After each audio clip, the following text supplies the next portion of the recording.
আসসালামু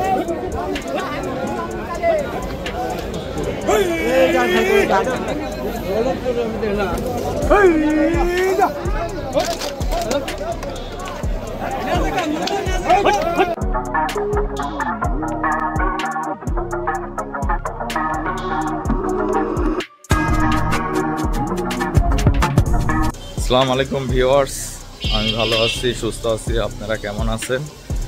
তো আজকে আপনাদেরকে নিয়ে যাব গরুর হাটে, যত সম্ভবত রাজশাহী সিটির হাট। তো আজকে আপনাদেরকে গরু দেখাবো, এমনকি প্রাইস সম্পর্কে কিছুটা ধারণা দেব। তো চলেন যাই, দেখি কি অবস্থা কি, তারপর বাদ বাকি কথা হচ্ছে।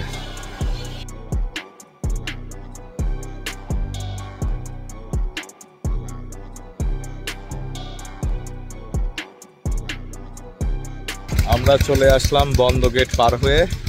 আপনাদেরকে একটু দেখাই, এই যে রোড, এটা ভাইয়া গাড়ি ঘোড়ায় নিতেছে, আর খালাতো ভাই মামা তারা সব বের হয়েছে, ভাইয়া গাড়ি রাখতে যাচ্ছে। তো আসলে ওইদিকে যাওয়ার মতো অবস্থা নাই, ওইদিকে প্রচণ্ড পরিমাণ ভিড়। বেলপুকুর দিয়েও আসলে যাওয়ার কথা ছিল, সেটাও আমরা আসলে যাইতে পারি নাই, কারণ ওইদিকে প্রচণ্ড পরিমাণ ভিড়। তো এখানে সামনে গাড়ি রেখে আমরা নিয়ে এখন যাবো আর কি। আয়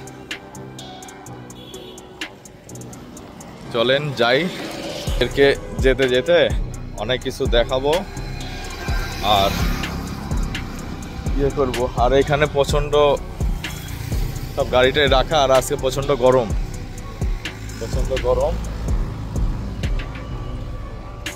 ওই পাশে গাড়ি রাখছে,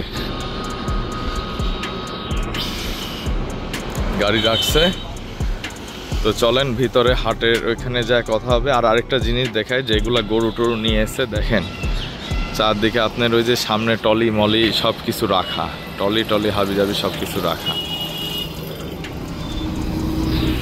তো গরুর হাটে যায় কথা হচ্ছে।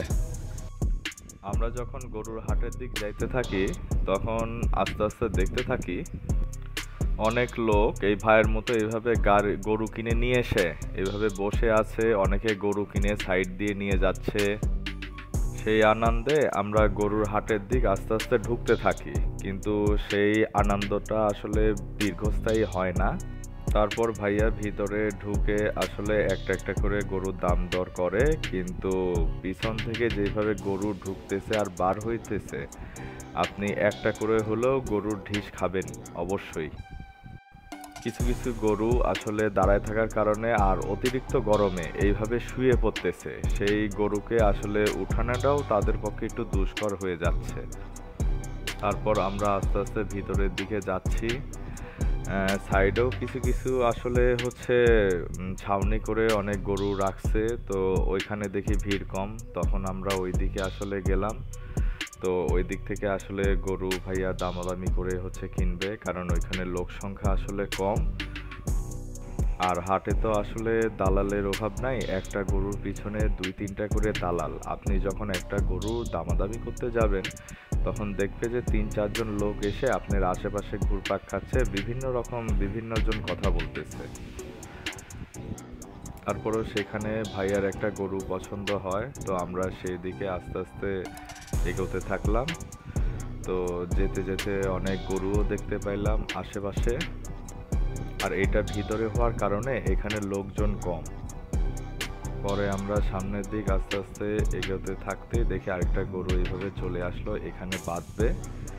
তো যাই হোক, সেটাকে আসলে রেখে আমরা সামনের দিক এগোচ্ছি, যে ভাইয়া যেখানে গরু আসলে পছন্দ হয়েছে। তো পরে ওইখানে গেলাম, পিছনেও দেখি অনেক গরু, সামনেও দেখি অনেক গরু।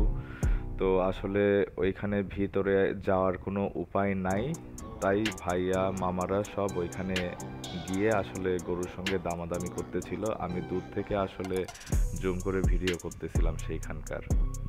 ভাইয়া যখন ওইখানে গরু যখন দামাদামি করতেছিল, তখন ওইখানে 5 থেকে 6 জন দালাল আস্তে আস্তে তখন ভিড়ে যায়।